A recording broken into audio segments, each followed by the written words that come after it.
sobre su venida crece cada día, y pronto escucharemos el atronador aviso de que ¡el novio viene! ¡El novio viene! Una de las verdades más benditas que yo conozco es que Jesús puede venir en cualquier momento. La última oración que encontramos en la Biblia está en Apocalipsis 22:20. Sí, ven, Señor Jesús. Primera Tesalonicenses 1, los versos 9 y 10.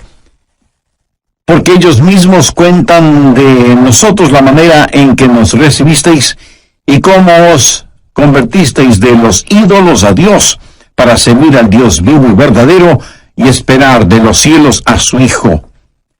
Una de las más hermosas y significativas frases en la Biblia es lo que dice el verso 10, y esperar de los cielos a su Hijo, al cual resucitó de los muertos, a Jesús, quien nos libra de la ira venidera. Déjeme decir algo acerca de la última parte de este versículo. ¿Qué es lo que vemos aquí? La terrible realidad de la ira que vendrá. Esa ira divina que está como una espada de Damocles sobre todos los seres humanos. La pendiente ira de Dios. Note que no es solo que Jesús viene, sino que la ira de Dios también viene. ¿Qué es eso? ¿A qué hace referencia? Hace referencia a la gran tribulación. Si usted piensa que hoy en día estamos teniendo increíbles problemas y dificultades, la ira de Dios, la gran tribulación, hará que estos días que estamos viviendo en la actualidad parezcan como paseo de verano en la playa. La ira de Dios, la gran tribulación, será un tiempo infernal en la tierra, será un tiempo de indescriptible sufrimiento. El profeta Daniel advirtió sobre este tiempo. Anota al margen Daniel 12:1. Y será tiempo de angustia, cual nunca fue desde que hubo gente hasta entonces. Será un tiempo de sufrimiento sin paralelo en la historia. Y el Señor Jesús también advirtió sobre esto. Busque Mateo 24, desde el verso 21. Porque habrá entonces gran tribulación, cual no ha habido desde el principio del mundo hasta ahora, ni la habrá. No estamos hablando de una tribulación normal, no estamos hablando de los tiempos oscuros y terribles que los creyentes han conocido y vivido a través de los siglos. Estamos hablando de un tiempo sin precedentes. Daniel habla de tiempos problemáticos. Jesús habló de la gran tribulación y Pablo lo identifica como la ira que vendrá. En el capítulo 6 de Apocalipsis se describe la ira que vendrá. Veamos desde el verso 15. Y los reyes de la tierra y los grandes, los ricos, los capitanes, los todopoderosos y todo siervo y libre, se escondieron en las cuevas y entre las peñas de los montes, y decían a los montes y a las peñas, caed sobre nosotros y escondednos del rostro de aquel que está sentado sobre el trono y de la ira del Cordero. Generalmente hablamos de la gentileza del amor del Cordero, o sea, de Jesús. Pero escúcheme con atención. El amor de Dios es la mitad de la verdad, pero no toda la verdad. Y cuando usted toma solo la mitad de una verdad y la presenta como si fuera toda la verdad, entonces la mitad que no presenta resulta que viene siendo una mentira. Pero, mi amigo, de acuerdo a la Biblia, la otra mitad del amor de Dios es la ira de Dios, la justicia de Dios. El gran día de la ira de Dios se acerca. ¿Y quién será capaz de enfrentarlo? Daniel, Jesús, Pablo y Juan hablan sobre ese evento. Ese día sin paralelo ni precedente en la historia humana va a llegar, y Pablo lo identifica como la ira que vendrá. Con todo lo que sucede a nuestro alrededor en nuestros días, bien se podría decir que las llamas del juicio de Dios están ya apareciendo en el horizonte. Apocalipsis 6, desde el verso 1. Vi cuando el Cordero abrió uno de los sellos, y oí a uno de los 4 seres vivientes decir, como con voz de trueno, ven y mira. Cuando usted escucha truenos, ¿qué es lo que espera? Pues una tempestad, ¿verdad? A Juan se le dijo que mirara. ¿Y qué es lo que él vio? Veamos en el verso 2. Y miré, y he aquí un caballo blanco. Vamos a ver 4 jinetes en sus caballos, cabalgando durante la gran tribulación. Algunos llaman a estos los 4 jinetes del Apocalipsis. Y todo esto no es más que una descripción de la frase que Pablo usó cuando dijo, la ira venidera. El primer caballo es el blanco, de dominio. Juan dice, y miré, y he aquí un caballo blanco, y el que lo montaba tenía un arco, y le fue dada una corona, y salió venciendo, y para vencer. ¿Quién es este que monta en un caballo blanco? Mi amigo no es otro que el anticristo. Es la simbología bíblica. Un caballo blanco significa dominio, conquista, triunfo, y durante ese tiempo, el Mesías del diablo, el anticristo, regirá en el mundo. Tiene un arco en su mano, lo cual es símbolo de poder. Tiene una corona en su cabeza, lo cual también significa dominio. Y si usted me pregunta, ¿el mundo en realidad será gobernado por el anticristo? Absolutamente cierto. Jesucristo fue muy claro al respecto. Busque Juan 5:43.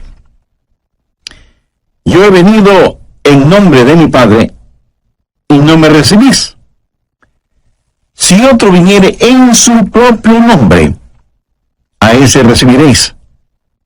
Jesús dijo que no le recibimos a él, que es el verdadero Cristo, pero sí recibiremos al anticristo, que vendrá montado en un caballo blanco. De paso, quiero compartir con usted lo que leí en un periódico y que tiene que ver con un nuevo símbolo propuesto para las Naciones Unidas. ¿Sabe cuál es ese nuevo símbolo? Un caballo blanco. El artículo dice que el caballo blanco es símbolo de paz, y cito textualmente parte de lo que dice el periódico.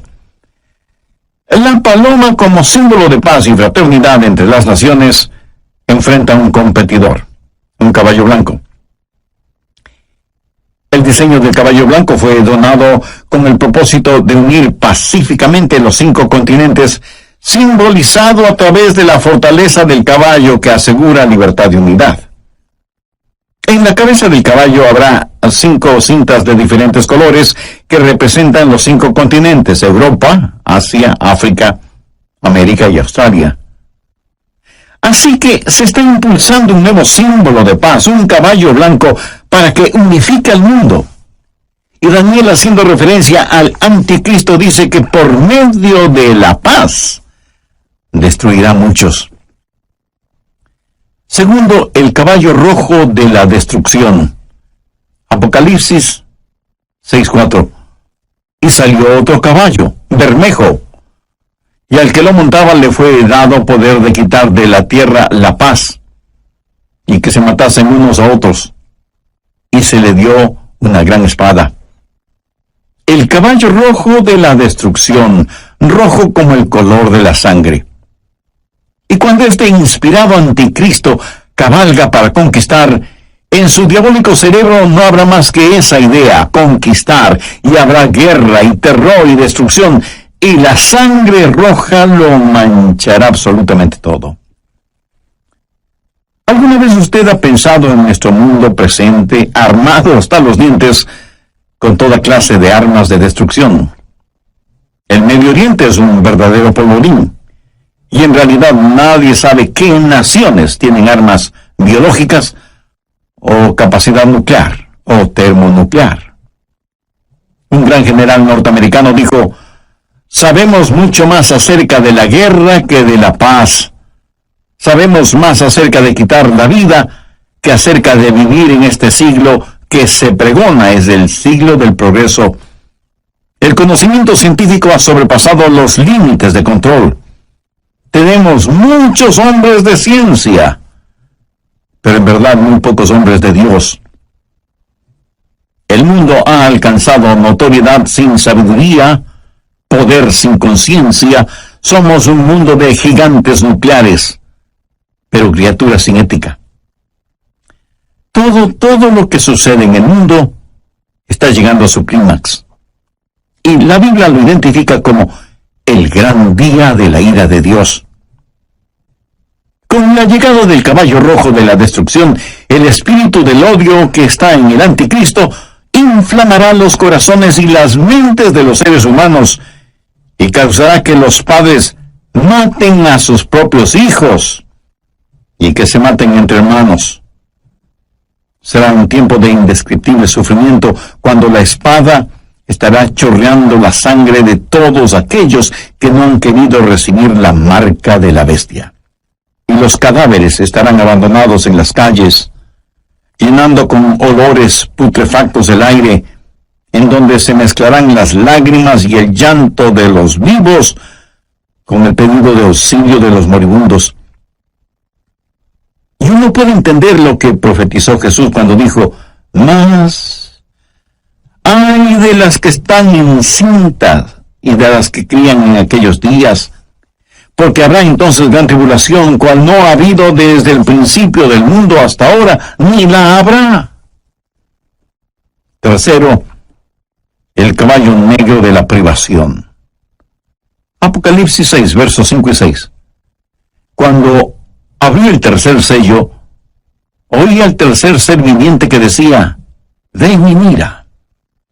Y miré, y he aquí un caballo negro, y el que lo montaba tenía una balanza en la mano, y oí una voz de en medio de los 4 seres vivientes que decía: 2 libras de trigo por 1 denario, y 6 libras de cebada por 1 denario, pero no dañes el aceite ni el vino. ¿Qué representa el caballo negro? Representa hambruna, invariablemente, porque después de una guerra sigue la hambruna. La balanza en este pasaje, usada para pesar harina, habla de la escasez de los alimentos y nos habla de precios elevadísimos y naciones que se mueren de hambre. 1 libra de trigo o cebada representa una comida, y esa comida costará todo un día de trabajo, o sea que será necesario el trabajar todo el día para poder comprar algo para comer. ¿Sabía que ya vivimos en un mundo en donde más de la mitad de la población vive en perpetuo estado de hambre? Ahora imagínense lo que será durante la gran tribulación, cuando los hombres inflamados con un espíritu de odio preferirán ir a la guerra antes que trabajar en la tierra. Por la historia aprendemos que cuando el general romano Tito Vespasiano, en el año 70, cercó a Jerusalén, impidió el abastecimiento de alimentos desde fuera de la ciudad y confiscó todos los alimentos que encontró dentro de la ciudad para su propio ejército. Fue tan la hambruna que se sintió en Jerusalén que, según los historiadores, las madres casi enajenadas por el hambre mataban a sus bebecitos para comérselos. Jesús dijo que un tiempo mucho peor que eso está por venir. Cuarto, el caballo amarillo de la destrucción. Apocalipsis 6, versos 7 y 8. Cuando abrió el 4º sello, oí la voz del 4º ser viviente que decía: «Ven y mira». Miré, y he aquí un caballo amarillo, y el que lo montaba tenía por nombre Muerte, y el Hades le seguía. Y le fue dada potestad sobre la 4ª parte de la tierra para matar con espada, con hambre, con mortandad y con las fieras de la tierra. En el original griego, la palabra amarillo describe un color verde amarillento pálido. Este caballo es el de la destrucción, y millones de seres humanos serán destruidos. Esto nos enseña que en los oscuros días de la ira venidera habrá un odio generalizado, inspirado por el anticristo, y las masacres serán las consecuencias de ese odio, y la sangre correrá como ríos, y el hambre producirá muerte, y después de la muerte, el infierno. Se dice que a veces más gente muere después de terminada una guerra que durante la guerra misma. Y usted preguntará, ¿cómo puede ser eso posible? Amigo, después de la guerra hay una explosión de pandemias, infecciones, plagas. Pero en este pasaje, note que después de la muerte viene el Hades. ¿Qué significa eso? La muerte reclama el cuerpo, pero el Hades reclama el alma. Esos van a ser días terribles cuando ni siquiera en el sepulcro usted podrá esconderse de Dios. Y yo creo que los 4 jinetes del Apocalipsis están listos para comenzar su recorrido. Si nuestros oídos son sensibles, escucharemos el estruendo de sus cascos aproximándose aceleradamente. El gran día de la ira de Dios vendrá, ¿y quién será capaz de enfrentarlo? Este pasaje de Primera de Tesalonicenses nos previene acerca de la ira que vendrá, pero solo he hablado de una parte de lo que sucederá durante la gran tribulación. Vayamos ahora a Apocalipsis 9. La gran tribulación será un tiempo cuando los espíritus diabólicos serán desatados sobre la tierra. Apocalipsis 9:1. Y el quinto ángel tocó la trompeta y vio una estrella que cayó del cielo a la tierra. ¿Qué representa esa estrella caída? Es el mismísimo Lucifer. Y se le dio la llave del pozo del abismo, o sea, la llave es entregada a este supercriminal para que abra la cárcel que está en el abismo y deje en libertad a los malévolos espíritus encerrados allí. Y cuando eso pase, cosas increíblemente horrorosas van a suceder. Veamos el verso 2. Y abrió el pozo del abismo, y subió humo del pozo como humo de un gran horno, y se oscureció el sol y el aire por el humo del pozo, y del humo salieron langostas sobre la tierra, y se les dio poder como tienen poder los escorpiones de la tierra.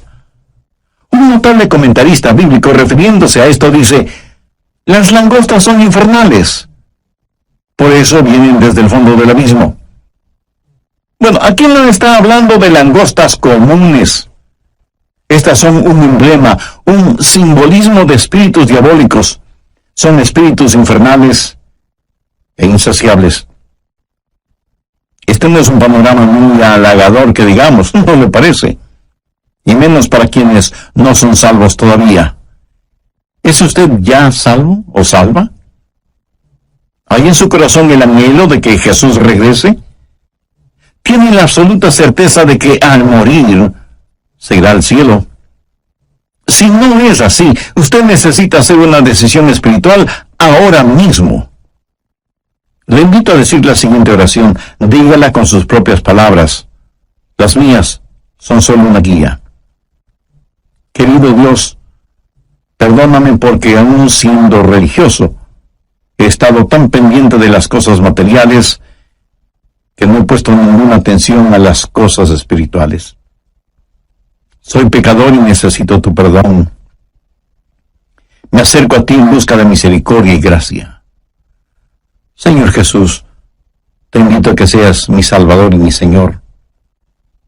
Que no tuviesen el sello de Dios en sus frentes. En el Oriente, enormes enjambres de langostas aparecen en cierta época del año y devoran todo cuanto encuentran a su paso, incluyendo la vegetación. Pero las langostas de este versículo son diferentes. No dañarían ni una sola hoja de la vegetación, pero sí dañarían a los hombres y serían insaciables. Pero no solo son insaciables, sino que también son intolerables. Veamos los versos 5 y 6. Y les fue dado no que los matasen, sino que los atormentasen 5 meses, y su tormento era como un tormento de escorpión cuando llegue al hombre. ¿Ha sido usted alguna vez picado o mordido por un escorpión? Bueno, yo sí. Y eso es algo que de ninguna manera es agradable en recordarlo. Pero estos tal vez billones de langostas bíblicas salidas del abismo infernal tendrán el poder de ocasionar intolerables y terribles dolores. ¿Cuán terrible es ese dolor?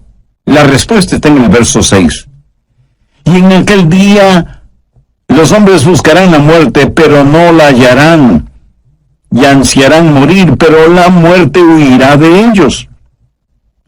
Los hombres con ansiedad buscarán la muerte, porque la muerte será una bienvenida liberación al tormento ocasionado por estos espíritus diabólicos que estarán en total libertad sobre la tierra. No solo serán espíritus intolerables, sino que además serán espíritus irresistibles. Verso 7. Y el aspecto de las langostas era semejante a caballos preparados para la guerra. Como un ejército bien entrenado, avanzan, marchan, y nadie les puede detener, nadie puede estorbar el vertiginoso marchar de estas fuerzas diabólicas salidas del fondo del abismo de la maldad. Son irresistibles y al parecer invencibles. Apocalipsis 9:7. Y el aspecto de las langostas era semejante a caballos preparados para la guerra. En las cabezas tenían como coronas de oro. ¿Qué significa esto? Significa que a Satanás se le ha dado dominio y está temporalmente en el trono. Es el milenio del diablo. El infierno está de fiesta. Son irresistibles, invencibles e inteligentes. Mire lo que dice la parte final del verso 7. Sus caras eran como caras humanas. En la tipología bíblica, el rostro de un hombre siempre habla de inteligencia. Pero siempre ha sido la sabiduría humana la que ridiculiza la verdad de Dios. El interés de Satanás siempre ha sido el controlar la mente del hombre, no tanto su corazón y conciencia. Los espíritus diabólicos implantan en nuestras mentes ideas de cómo debemos aprender acerca de las estratagemas seductoras de Satanás, pero son estratagemas insidiosas. Verso 8. Tenían cabello como cabello de mujer, sus dientes eran como de león. Mi amigo, estas no son langostas ordinarias. El cabello de mujer habla del carácter seductor y atractivo de las fuerzas diabólicas. La Biblia nos advierte acerca de los espíritus seductores, y el diablo seducirá a millones con encantos femeninos. Pero debemos mirar más allá de todo lo que ofrece como atractivos este ángel de luz, porque él es en verdad un león rugiente. La Biblia dice, sus dientes eran como de león, para devorar y destruir a quienes caen en sus garras, insidioso y engañador, con pelo como de mujer, pero con colmillos de león. Los espíritus diabólicos son además insensibles. Veamos el verso 9. Tenían coraza como corazas de hierro. ¿Qué significa esto? Que por un periodo de tiempo ellos eran inmunes a cualquier daño. A los débiles y pecadores seres humanos no les servirá de nada el tratar de luchar. ¿Cuán frecuentemente desestimamos el poder de Satanás y nos reímos y hacemos bromas al respecto? Lo cual es una necedad, porque estos espíritus diabólicos son insensibles e inescapables. Note lo que dice la segunda parte del verso 9. El ruido de sus alas era como el estruendo de muchos carros de caballo corriendo a la batalla. Por todas partes el aire está lleno con los ruidos de estos espíritus diabólicos, a quienes usted ni puede ganar en astucia, ni en nada. Veamos ahora el verso 10. Tenían colas como de escorpiones y también aguijones, y en sus colas tenían poder para dañar a los hombres durante 5 meses. ¿Sabía usted que el tiempo normal de vida de una langosta es 5 meses? El apóstol Juan usa simbolismos para decirnos que estos espíritus malignos, que tienen colas como de escorpiones, efectuarán su trabajo de herir a los hombres. Tienen el poder para hacerlo. Y como si todo esto fuera poco, esos espíritus son además indivisibles. Verso 11. Y tienen por rey sobre ellos al ángel del abismo, cuyo nombre en hebreo es Abadón y en griego Apolión. Hay un rey sobre estos espíritus. Recuerde que no tenemos lucha contra sangre y carne, sino contra principados, contra potestades, contra los gobernadores de las tinieblas. Abadón o Apolión literalmente significa destrucción. Un poderoso príncipe infernal, tal vez Satanás mismo, es quien los guía para que torturen a los habitantes de la tierra durante la gran tribulación, o sea, durante la ira venidera.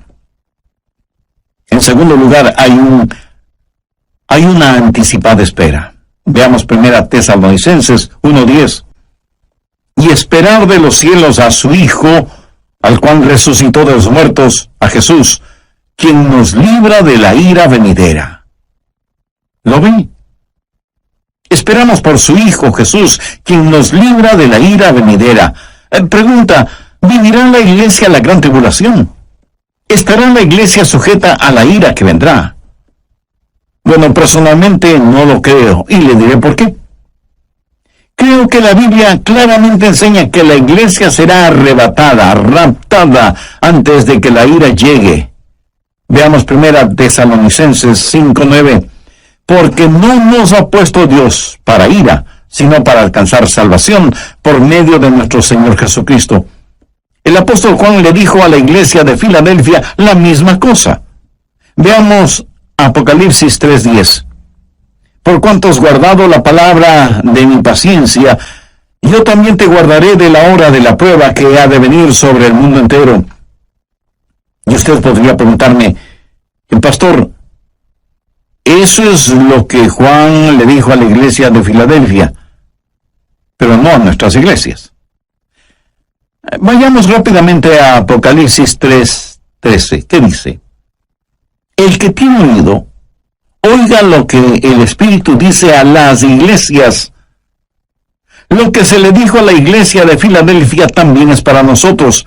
Si guardamos las palabras de su paciencia, Él nos librará de esa hora de tribulación. Dios no derrama su ira sobre sus hijos, Él disciplina a sus hijos.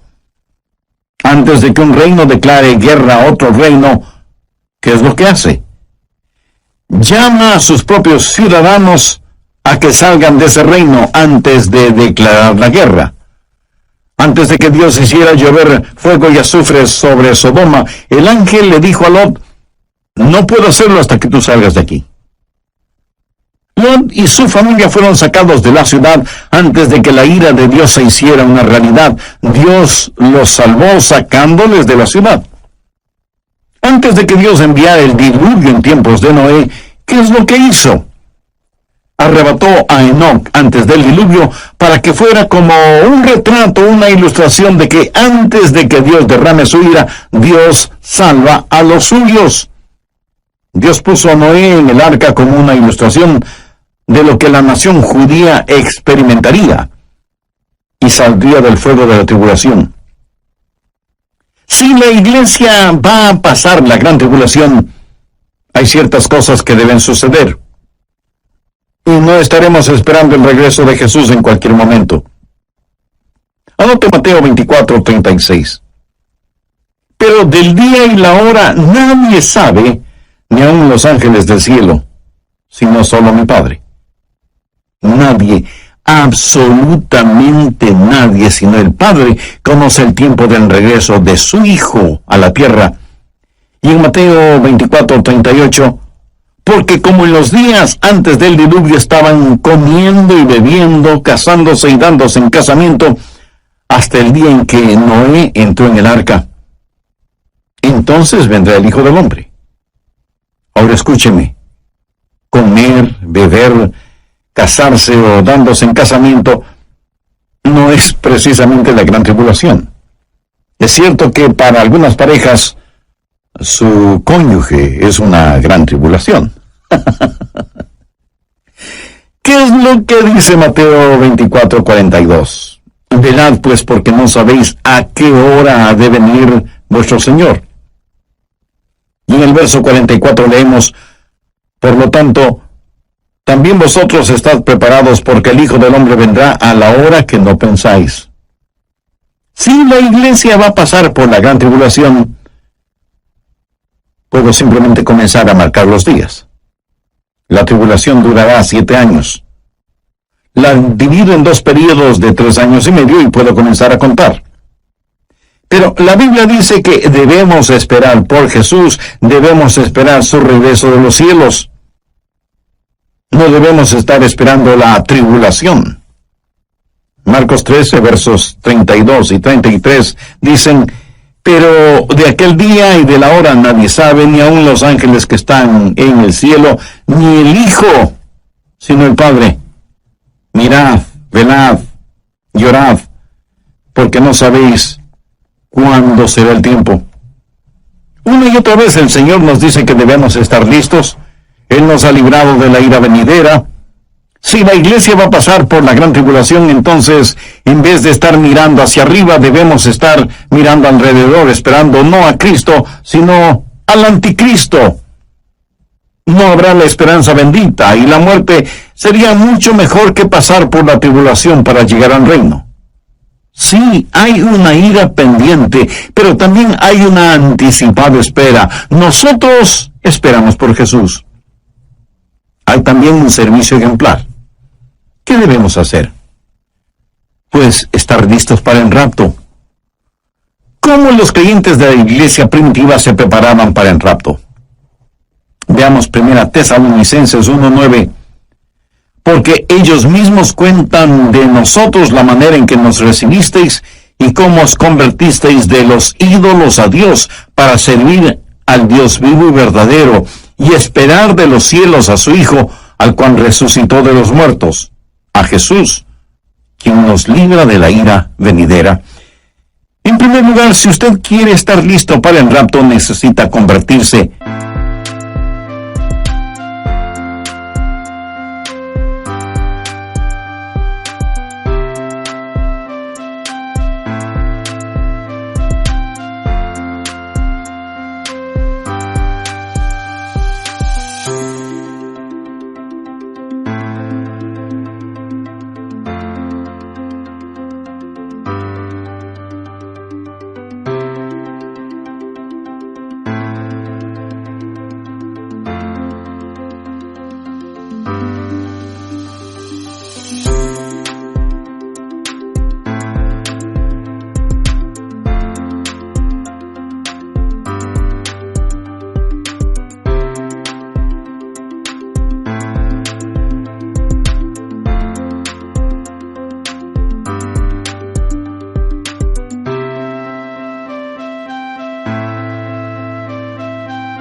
De sus ídolos a Dios.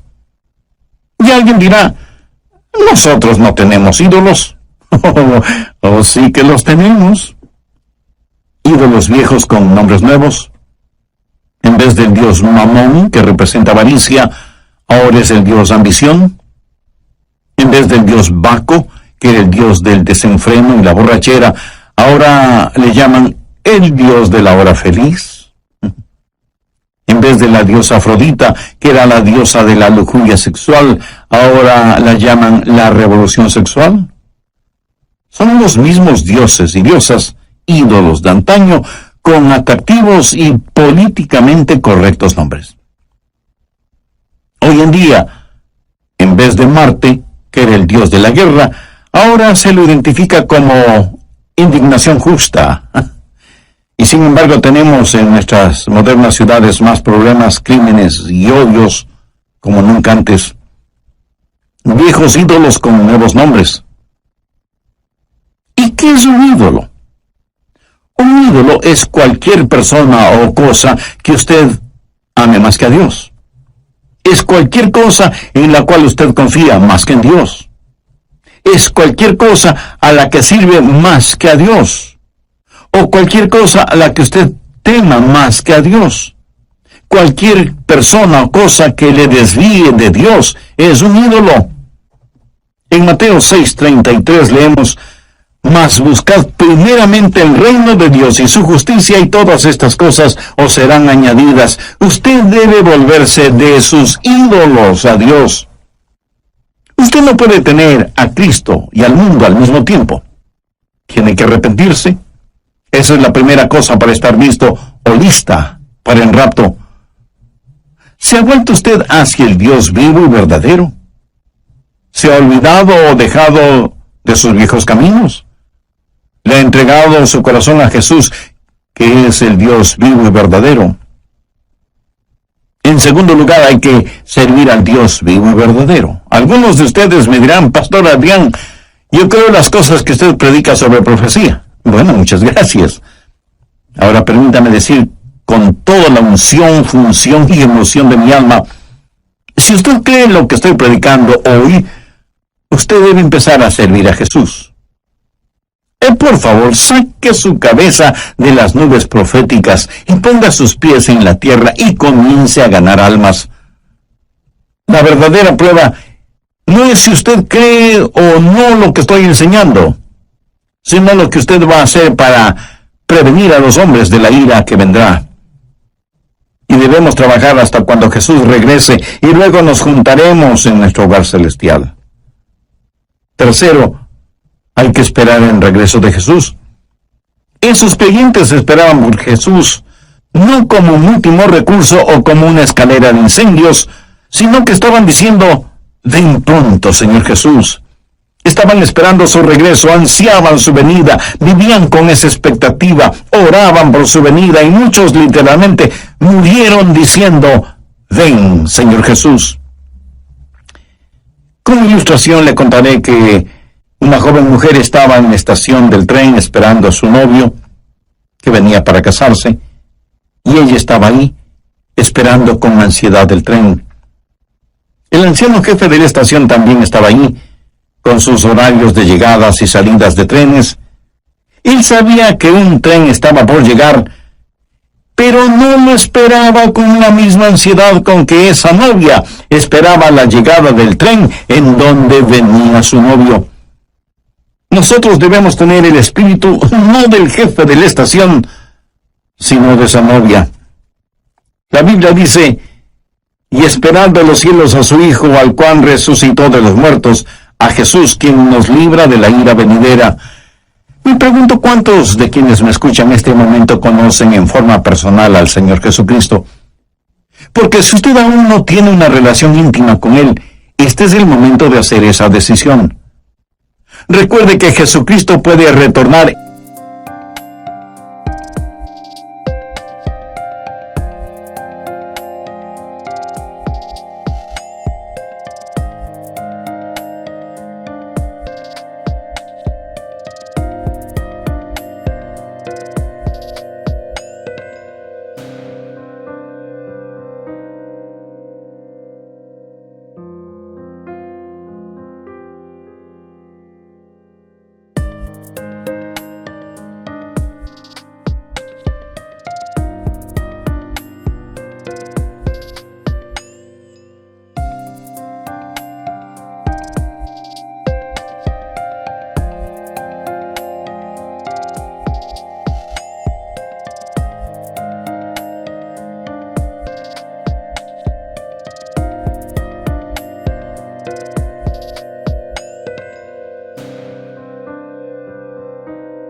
En cualquier momento, y en la Biblia no encuentro ninguna esperanza para nadie que no tenga a Cristo en su corazón. Si usted rechaza ser salvo antes de la venida de Jesús, terminará creyendo las mentiras de Satanás y tendrá que vivir los horrores de la tribulación y después de eso, el infierno, o sea, separado eternamente de Dios. Y si me pregunta cómo puede ser salvo, lo primero que tiene que hacer mi amigo, mi amiga, es dejar sus ídolos y buscar al Dios único y verdadero y por fe pedir la presencia de Jesús en su vida. Y eso lo puede hacer este mismo instante orando la siguiente sencilla oración: Señor Jesús, te invito a que vengas a morar en mi corazón. Te pido perdón por mis pecados, límpiame y sálvame. Yo no puedo salvarme por mí mismo y no merezco ser salvo, pero tú moriste para salvarme si confiaba en ti. Confío en ti con todo mi corazón. Quiero nacer de nuevo, tener una vida nueva y transformada. haz de mí la persona que tú quieres que sea. Lo